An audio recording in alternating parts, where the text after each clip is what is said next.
Everyone has some sort of a closet that's become too small. A closet is no place to live, and I want to support as many people as I can in stepping out of that prison into the fullness of life that's waiting for them on the other side of that closet door. I'm Nancy Shadlock from Centered Life Coaching. Join me in listening to these coming out chronicles. Get curious about your story, and then see what good things are waiting for you on the other side of your closet door. As you might know, we have just celebrated our 1 year anniversary of podcasting on the Coming Out Chronicles. And I was saying the other day that, man, like we've not even scratched the surface of all the different kinds of coming outs that there can be. And I love the community that has formed from all of this.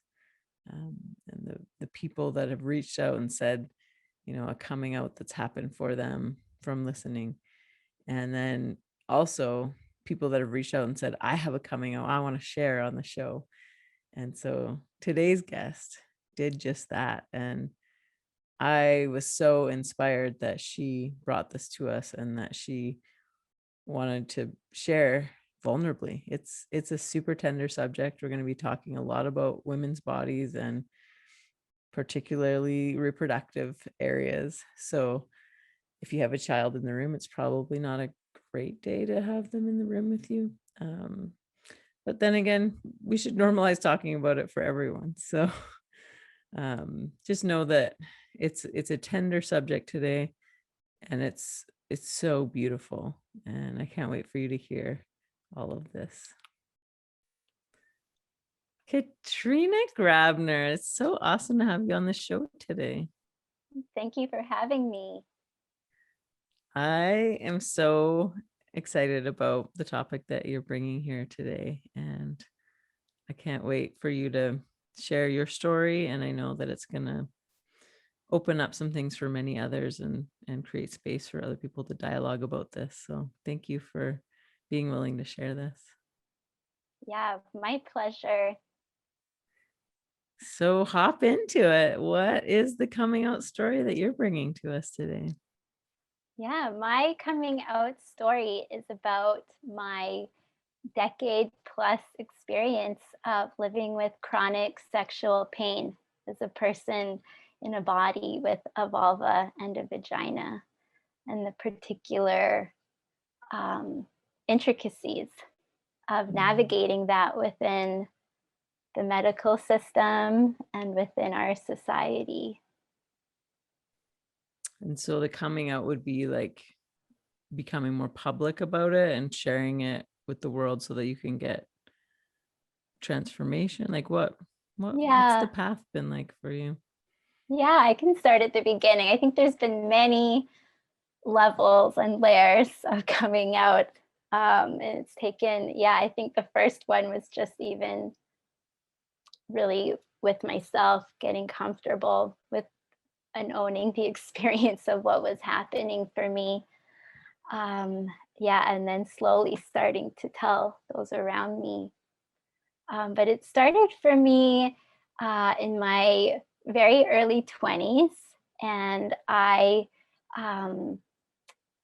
for most of my childhood, had been a part of various Christian communities. And so that is a part of this story as well. And I was heavily influenced by that culture. And I grew up in a smaller town in Alberta. And so I got married at a young age. I now live in Vancouver, so it's very young for here. I was 21. And upon having sex, I experienced a lot of intense physical pain. And at first, I think because in our society, there's a lot of talk or normalization of pain for women's bodies, I thought, okay, maybe this is normal and it'll go away. So I actually waited quite a few months trying to push through and see if something would change. And then I eventually worked up the courage. I was very young, so it was very scary for me to go to the doctor. And I remember, like very intentionally going to see an older female doctor. I thought, okay, she'll believe me, maybe, I don't know. And I remember going to see her and her, telling me like, oh, like, honey, just relax more, have a glass of wine. And unfortunately, this is something that a lot of specifically people in women's bodies experience. And I felt so dismissed after that experience. I felt a lot of shame, and I really took it upon myself, like, yeah, okay, maybe it's just in my head, even though a deeper part of me really knew, like, I don't think this is um right. Like, I don't think, like, I know that something very physical is happening to me, and I'm pretty sure this is something I need help about. Yeah, like Uh, if you summoned enough courage to go talk to your doctor about it, it's a like pretty legit thing. yeah, and and this is, I didn't know this at the time, but this is so common. The statistics show that like 20% of persons with vulvas and vaginas experience chronic pain upon penetration. And so the fact that hearing that from a doctor is still so common for people with this experience, um, and that the training isn't there, um, is really sad. And so for me, what happened is I actually waited an entire year to go back to a doctor. Mhm. I felt, yeah, I felt a lot of shame and a lot of embarrassment. And so I just kept thinking, okay, I'll fix this myself. And I turned to Google and read like everything I could get my hands on at the time. And at the time, I don't, how old am I now? It was like 14 or 15 years ago. There was not a lot of information out there. Mhm. Yeah. And so then over the course of this journey, it took me actually 6 years and seeing over 5 different medical professionals, and 2 misdiagnoses, before I finally got the correct diagnosis. And that's unfortunately really common. Once again, I'm sure there's going to be listeners who've gone through this experience, of waiting and Mhm. waiting, going from doctor to doctor.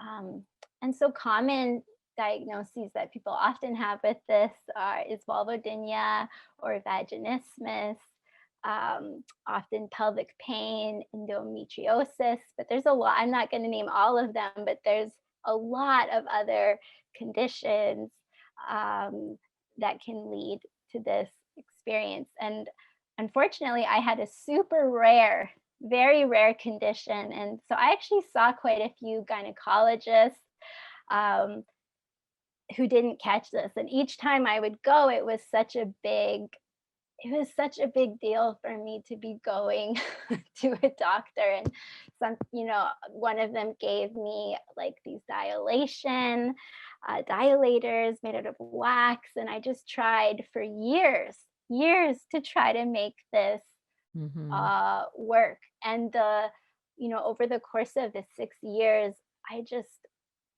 was so discouraged and so isolated in it. And that's really Mhm. what I want to talk about is I think for most of us who experience this, there's a lot of shame, and our society doesn't give us a lot of like models or ways of talking about sexual experiences that aren't great. Mhm. We often don't hear from our friends when they're having experiences, not just when it comes to physical pain, but emotional, um, hardships or frustrations. It's not a normalized conversation. And so I also did not know how to bring this up with my friends, with my community. Yeah. Yeah, that's got to be so lonely, and I'm guessing had repercussions in your relationship too. Yeah. Yeah. And so I think I was married at the time, and the two of us um, were dealing with so many layers of disappointment around that. And, one thing I spent a lot of time learning about since then is something called the Coital Imperative, which is really just around, heteronormative norms around penetration during sex, and the ways that that is um, so pushed on everyone as the normal and right way, the good way to have sex, whatever that means, and how damaging that is, really for everyone in our culture, and how limiting that can be Mm-hmm. as well. And I think, being a part largely in that period of my life in Christian culture, there was even more. I think for me, I had picked up on um, yeah, just like right ways for me to try to be as like a femme, like as a woman, whatever that means. But I remember and I think this is a common experience, just, from doing so much research over the years, is, often there's an experience of feeling like you're not good enough as a woman. If you're with a male partner, experience feeling like a failure if you can't have this one type of penetrative sex. And so I was with a really actually loving and gentle, gracious partner. And I was the one who was putting so much pressure on myself, um, to be able to not experience pain during this sex act. And yeah, people often say when you're experiencing difficulties within your sex life, it often amplifies kind of other issues. And that was definitely my experience. There throughout the 10 years of this experience, there were other traumas and losses that I experienced that were really big. And I think all of it just started to compound one another. Um, and so even though I was seeing all these different professionals, what's interesting is also throughout that experience, at no point was I offered any um, counseling, psychological supports. Only at one point when I asked, was a referral made, and it wasn't the right fit for myself for what my experience of um, chronic sexual pain had been. And so I was in my 20s, I was a student and working at nonprofits. And so I started paying I'm like, how much money did I spend throughout that period? So much seeing counselors on my own, and then bringing my partner to see couples counselors. Just always, it was just like this experience of always trying to fix what was going on, and working so hard, and really being often in a state of overwhelm in my system. And now I'm a trauma therapist, and so I do lots of learning around the nervous system, and I just recognize the ways that for so many years there was this experience of overwhelm that my body was in. um, And so, yeah, I'll just share a little bit about I worked really hard to actually get a diagnosis. And so this is also really common in this experience, that we have to become very educated, and we have to become our big advocates, even if we're young and in our 20s, don't know what we're doing necessarily. Um, and how that takes a lot of emotional energy to have to Mhm. push that hard. And even just recognizing for myself as someone who, is cisgendered, I have white privilege. And for me, this really felt like a nightmare experience to navigate in our medical system. And I can only imagine how much worse that is when perhaps you're Indigenous or Black, person of color, if you're queer, if you're trans, if you're Mhm. non-binary, just the layers that you have to constantly be pushing through. Mhm. And so what happened for me is I actually saw an ad in the newspaper when I was still reading physical newspapers for, I think it was like a Vulvodynia clinic, maybe, or vaginas clinic in Vancouver. And I remember calling the number and thinking, this is weird. I'm just like, I'm so desperate. I'm just calling this research number in the paper. And I called, and then I was given like a 6-month wait to see the specialist. And then I was like put kind of like all my hope in this one meeting. Like this was my last shot, it felt like. And I'll never forget going there and the gynecologist examining me, which is always a big experience, like so much overwhelm and fear, trauma coming up for me. And then she's examining me and she realized that what I had was not vaginismus or vulvodynia, but I had a partial transverse vaginal septum, which is like a tiny little piece of skin that usually when we're in utero will just kind of absorb into the outer walls. But for me, part of it was still there. And I'll never forget how incredibly validating that was, because for Mm. 6 years, what I had always thought was like, I swear I'm being pinched. Like, I swear the feeling is my skin being pinched. And yet Mm. I had overrode what I knew is happening. I was like, well, maybe it is in my head. Like, no one seems to think it. Like, maybe if I just relax enough, this will work. And I'm trying to breathe through it and visualize, I don't know, like opening. Like, I was doing everything. And in the end, it was like, no, like you knew it. Mhm. Um, and then I was also so disappointed that I didn't qualify for their research because I had waited. And so then I was referred to this like one of only a few specialists in all of Canada. And I waited another, I think it was 8 months to see this person. So it's Wow. a lot of stretches of waiting and isolation. And throughout this period, I think I maybe started to tell a couple of my friends. Um, but what I remember of that time is just always thinking everyone was having like the best sex but me.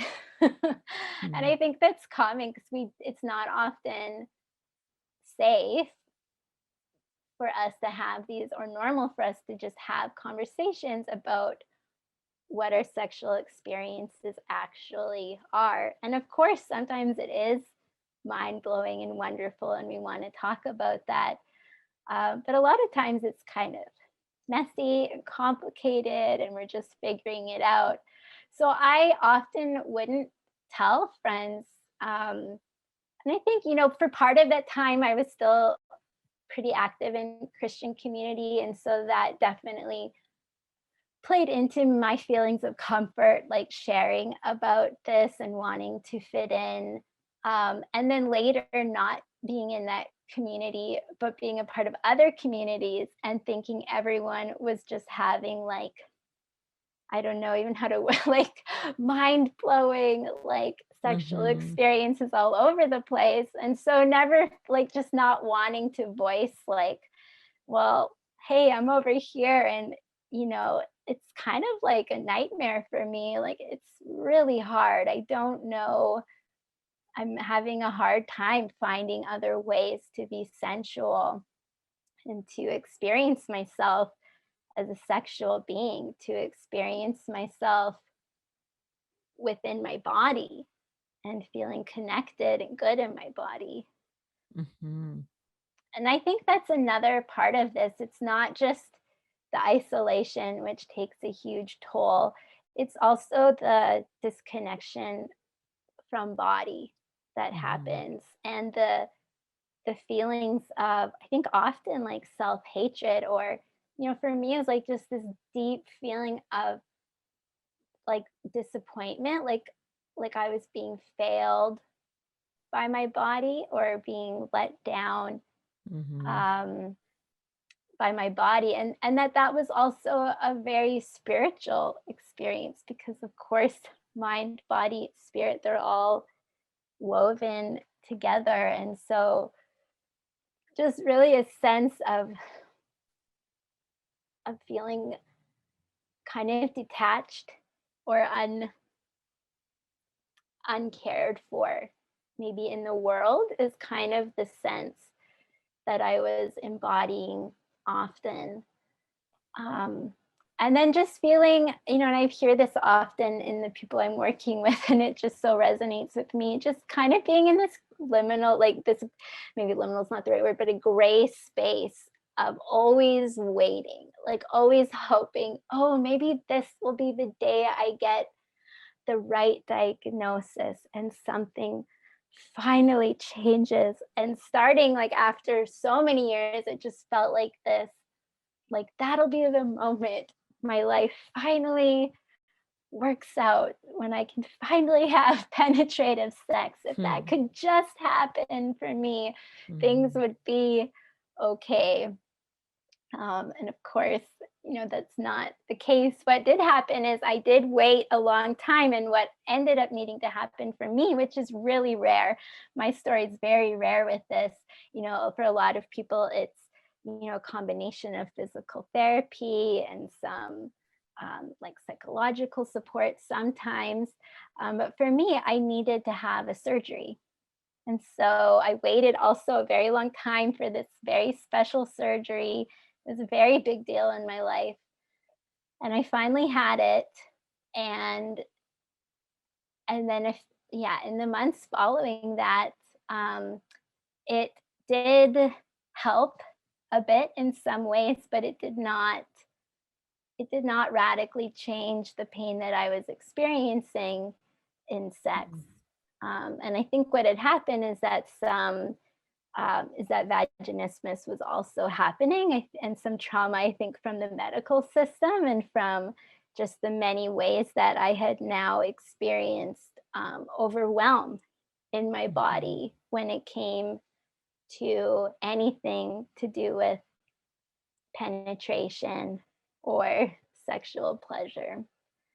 And so I think that was one of the deepest disappointments. It wasn't like the waiting, like there was always hope. It was once I finally got what I thought would be the fix, and that not being it, that there was just like a profound, like crushing sensation in my spirit.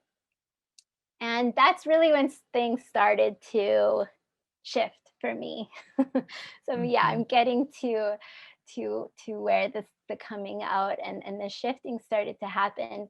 And I should mention, throughout this whole period, and I think definitely walking through some other big griefs and traumas in my 20s, like my biological father passing and some other stuff, and then this definitely for me was like an equal loss for me. um, Really led me down a path of questioning everything, and questioning um, the spiritual path that I had been on at that point. And so in my late 20s, um, I started going through an experience of deconstructing my Christian faith, a common word. Mhm. I don't know if I love it, but maybe like reintegrating, finding a new um, a new path that was more expansive and more a fit for who I am as a person. That was happening. And at the same time that that was happening, my partner and I at the time were realizing that that our relationship was not healthy enough for us to stay in it. And we had gone to, yeah, many years of counseling, working so hard, and that was really hard. That's another form of coming out when you get a divorce and you've been in a Christian community. And so that was like, my whole world up until that point was really changing radically, and that really um but there was a lot of freeing that happened, and a lot more like learning that it's okay to change my mind, it's okay to let go, it's okay to step into new unknown experiences. And before that, I had decided, I had for a long time a strong pull. I knew deep down inside that becoming an art therapist, becoming a trauma therapist was the path that I felt deeply called to. And so I started walking that path as well. And so all of this was happening, and I started to go to a college called St. Stephen's College, which is a really wonderful, um, integrative, holistic space, very small community. And it was through doing art therapy courses, these week-long immersive experiences, that the shifting started to happen for me. And a lot of it is because, art therapy is it can be, depending on how it's practiced, but it can be a very somatic, a very embodied process. And so I was doing a lot, even using finger paints, working clay, really getting into my body. And there's a wonderful therapist called Pat Allen who writes something along the paths of the path of art is a tutorial in the process of intuition. And I just started to really walk down this path of learning to listen to the truth of what was actually going on, not just what I wanted to be going on, but the ground of who I was, and what felt true to me. And so that was the first time that I was starting to do, make artwork that explored and held the story. It was really holding this story of pain that I had been living in, and then being able to physically have it held by the art. So I wasn't just holding it. There's an externalizing that happens, and it allowed me to start to have some distance from it. So I wasn't just so completely in it. And then the experience of having that witnessed by others was really transformative. And so I started getting used to, like, I was taking big, like, baby steps of having this story witnessed. And from there, I started to tell more people. And in this process, I'm going through divorce, going, like, yeah, just being out in the world in a different way than I'd ever been in my 20s. I was spending a lot of time at an island, Nancy Bowen Island. I'm spending just like 4 or 5 days at a time in the woods. Like, really, it reminds me of Mary Oliver and how she talks about, like the trees saving her. I just felt like the ocean was holding me and saving me and washing over me. And I was just really, really honoring what my needs were at that time. And so, around that time, this is a few years later from the surgery, and I had, a really surprising experience happen for me, which is really rare. It's a rare situation, I think, for many people. But what happened is that I did begin to have sexual experiences again. And what I realized is that I was now pain free. And it was like the biggest shock of my whole life. Like, let me tell you, it blew my mind. I'll never, it still, I'm like, that is so surprising, because for 10 years, I thought this was my life and this is what it would be. And I just had really given up any hope um, of physical experiences of healing.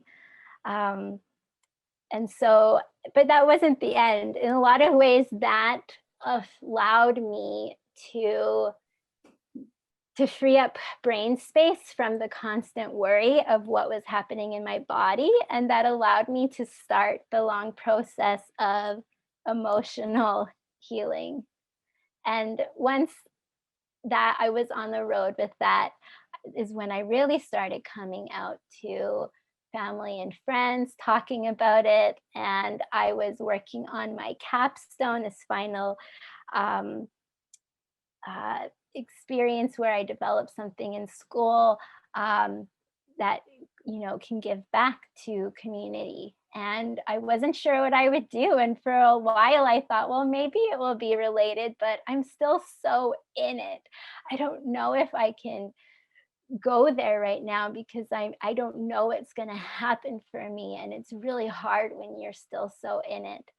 But this was a little later on, and I felt something shift, and there was just a click, and I just knew in my gut, it was like, oh, this is it. This is what you're being called into. And so I did like a year of research and developing an art therapy group for persons with vulvas and vaginas living with chronic sexual pain. And doing the research part was so validating. I think that's another layer that really changed my life, like just hearing over and over again the stories of other people and the ways that they also experienced that dismissal, those relationship struggles, that isolation and the shame, and just realizing the total lack of research when it comes to um, bodies with vaginas and vulvas, and just the need for also not just the medical system to evolve and change, but also for counseling and psychology to really get on board and to start also doing research and having supports that address that experience, because there's so many ways that we're needing to be supported in the whole process. And those years where we're waiting diagnosis, those 6 years, we're needing community and we're needing supports. And so I feel like the most healing has happened the last 2 years, like writing my capstone, and really, because people would ask me, what are you working on for your capstone? And family would ask me, and I'm writing a lot about shame and stigma in my papers. And then like a male family member will ask me what I'm writing, and I just feel myself, constrict. And I freeze up. I'm like, oh, this is the moment where I share what I'm doing. Okay, this is happening. It's time to practice this. And I can't even tell you the number of times that I've shared what I've been working on, and someone will say, very quietly, oh, my partner has experienced this, the whole time we've been together. Or someone will be like, oh, my best friend, this has been their experience. Why don't I connect you to her or to them? And so, the next layer of healing has just been in coming out and sharing my story. I really feel the experience so differently in my body now. There's Mhm. when I think of it in an embodied way, we're often talking about noticing, the language of noticing, and noticing constriction or tightness and cues in the body and openness. And I just sense in my body talking to you, oh, it feels so differently now. There's a lot more space in my Mhm. body for holding this experience. And that's, my hope for others, is bringing people together so we're not carrying this for years and years on our own in shame and silence. I yeah, like thank you. This is incredible. Thank you for speaking it out loud, and thank you for living it, like being this living testament to it. Like you and I met 15 years ago, probably right in the heart of all of this, Yeah, actually. And I I know. had no idea any of that was happening. You and I met in a pottery studio in the basement of our church in Vancouver, and we would just do pottery together. And hearing, like, I haven't spoken to you since then, really, like probably it's at least been 7 or 8 years since we've spoken, and your voice is different, your embodiment is different, your openness is different. There's so many changes that I can see in you, and it's like it's so special to get to see hear the backstory of how you've come to be living this new embodiment, and all that you had to go through, and all that you willingly went through, and the beautiful things that are opening up for you now. Yeah, thank you for reflecting that back. That's encouraging to hear. Mhm. Yeah. What would you say is your next coming out? Like you're kind of living it, but is there like a even more vibrant next stage of coming out for this or something else in your life? Yeah, I was pondering this question a lot today. Well, I think one thing that I noticed about today's conversation that I was thinking a lot about, I was like, oh, this conversation is totally going to out me publicly that I was part of a church. And Mhm. that's interesting for me. I mean, a lot of people know this about me, but I worked pretty hard, I think, at the last 6 years, at my past jobs, keeping that like as under wraps as I could. And yeah, so I wanted to just name that I had a real moment, and even just I'm like, oh yeah, future clients, they might find this podcast. That would be great because I'm wanting to normalize this conversation, and they're gonna know that I was a Christian, and so unpacking like, yeah, that's interesting. The shame that I carry from that, and so I was thinking a lot about that. Like when we think of coming out, there's often, yeah, layers of shame kind of keeping that down. But I was thinking, what is it necessarily all about? And I just want to name, I think part of that is guilt around different ways that I did participate in, um, in experiences that now I would see as being, a part of white supremacy and a part of systems of colonialism. Um, and, that's, you know, work around doing volunteering and nonprofit stuff, which is what I was really, I was very much into the social justice part of that. And there's a lot of really important, beautiful parts of that. But earlier, even as a teen, I was part of some stuff where now I look back and I'm like, oh, like Mhm. I don't want my partner to know. Sometimes I'll have a thought and I'm like, I don't want my partner to ever know about this. And I'm like, oh, okay. But you know what? Part of what I'm learning more and more about when it comes to being a person with white privilege is actually the importance of owning and naming and talking about those experiences. And so I think coming out and really owning that I was a part of experiences that I now, would not agree with, and would say it wasn't helping necessarily other people, but it was rooted in, yeah, in white supremacy. And so, yeah, I just want to normalize that conversation, as well as someone who works in nonprofits and as a therapist and in the healing community. A lot of times I'd rather not say it out loud, but I would rather quietly do the self reflecting and do the work. But I love the writing of, specifically of another somatic therapist named Resma Menikin, who wrote the book My Grandmother's Hands. And he's doing like incredible work, and he talks a lot about the importance um,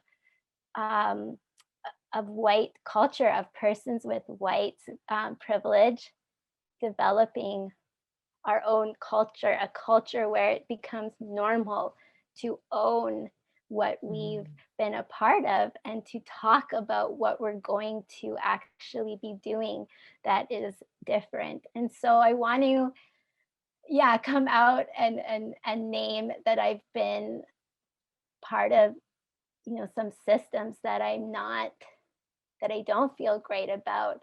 And that, when it comes, and I'll even say the word, I'm like cringing right now. I have a really hard time with the word, mission stuff. I was definitely a part of stuff under that category.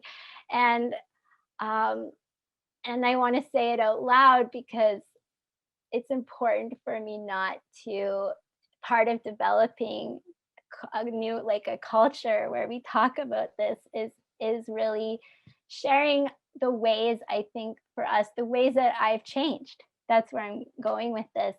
And I think, looking back, I'm like, wow, there's been a lot of big pivots in my life. And actually, this is kind of really amazing. Look at how possible it is for someone to change their mind, and for someone to change their behaviors and opinions. And I know that will keep happening, and I hope it does. I hope I'm open to growing and changing. And so I don't want to be hiding in shame around that anymore, but I want to be walking in a path of, um, yeah, of showing, of actively showing, hey, this, it's important for me to keep listening and to keep changing.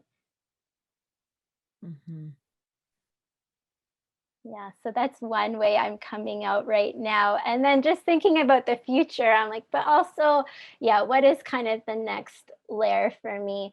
And the past year has really been incredible for me. I've been able to apply for a grant, and so I've started running some online groups, art therapy groups for persons with vulvas and vaginas living with chronic sexual pain, and doing workshops. And I'm really feeling this sense of, okay, I'm stepping into something new.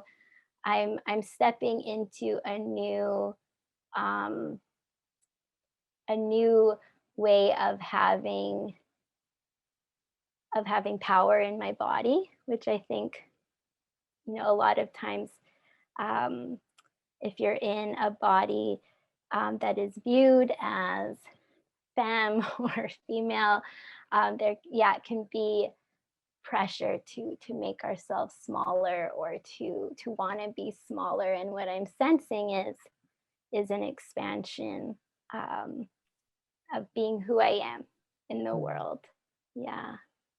And so learning to not, I think even just mentioning what I was sharing before, I think it's a balance, like not taking up too much space in areas where it doesn't make sense as someone with white privilege, but also learning to take up more space as someone who identifies as a woman. That's also something I'm learning. And especially, we're talking about sexuality, we're talking about sensuality. This is an area of growth and expansion for me. Mm-hmm. And I love the connection between sensuality and creativity. And I love that you like landed right in the middle of that, because I know for myself, if I'm feeling blocked in either of those areas, I try and like amp up the other one, and then it helps things flow better. Yeah, that's so much of what it's been for me. I want to really plug also the book called Pleasure Activism, written by this amazing queer writer. And it really changed, I think, the way I practice as a therapist, learning to lean into pleasure, and really learning that pleasure is political. Hmm. And when we learn, as persons who maybe are, um, in with like having a vulva or a vagina, or identifying as LGBTQ2 plus, or being BIPOC, when we are, making space for our pleasure in the world, that is a political act. And I think what I love about art therapy is that you can slow down and just start to be with the senses, which really helps to ground us and help us to come into a more, using trauma speak, like a ventrovagal place, um, a more connected place inside ourselves, where we can start to really connect deeper into our intuitive wisdom, and really allowing our senses to guide us in an embodied way. That's been a doorway for me into sensuality and pleasure. And I think a lot of us need, some other doorways besides what we've been given, which is often that coital imperative, penetrative sex. Mhm. There's 1,000 other doorways. There are many ways to explore this side of ourselves. Totally. When I was first starting to like crack that doorway open of my sexuality, I went to some tantra groups, and that was an amazing way for me to start to play with the energy within me. And like, it wasn't sexual at all. It was mostly this playful act of just like walking around the room, embodying as much masculine energy as I can, and like feeling what that feels like to walk through the room, and feeling what it feels like to encounter others with that, and then embodying as much feminine energy as I can, and walking through with that, and just like all these interplays that, yeah, we're not taught about. We don't have playgrounds to play in those often, but when we can get some of those exercises and experiences, it's such a gift. I love that. I love that you mentioned play. Yeah, I feel like my work more and more is just, well, I do, half my work is often with children and families. And then the other half is with adults. But, in equal measures, I think people often think, oh, yeah, you use the play and art therapy with the kids, but, or not with like trauma survivors of sexual violence. That's not when you're using that. I'm like, no way. Play and creativity is our inherent resources. There are the ways that we connect to our inner resilience. And what I love about that is, we're all born with that connection to play and creativity, and it's free. Mhm. It's free, and it's there, and it's waiting for us to rediscover. And it's okay to be slow about it, because it can unearth pain and trauma. But that process of rediscovery, there's so much richness there. And it can be simple. It can be, and play, play is both simple and complex. Mm-hmm. Totally. So many layers, so many nuances. Hmm. Thank you for sharing this with us today. Thank you. If people are, really leaning in and feeling like they need more support and something like this, like what's the best way to find you? Yeah, you can find me on my website, which is cultivatearttherapy.com. I'm also on Instagram, where I post about upcoming groups and workshops, which is Making Things with Kat. I'm really, just at this point, really focused on cultivating community around this. I'm calling it the Arise Project. And so I also want to open this up if there are any therapists listening or art therapists who are, who feel like, oh, I would like to learn more about this. I would like to offer maybe a space or a group to my clients. Something I've been developing is a little manual for how you might go about offering this type of a group. And so my hope is really seeing this expand across North America, because this is 1 in 4 persons with vulvas and vaginas living with chronic sexual pain. And so we need resources happening that are accessible all over in every city. And so if any part of this, intrigued or brought up anything in you, please contact me. I would love to collaborate and to just have more of these conversations where we're shining the light on what is often kept secret. Mm-hmm. That's powerful. I'm excited to see it go worldwide even and help all people with vulvas and vaginas. Yeah. Awesome, Kat. Keep up the good work.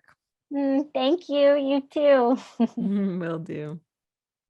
Thanks for listening to the Coming Out Chronicles. If you enjoyed it, give it a like.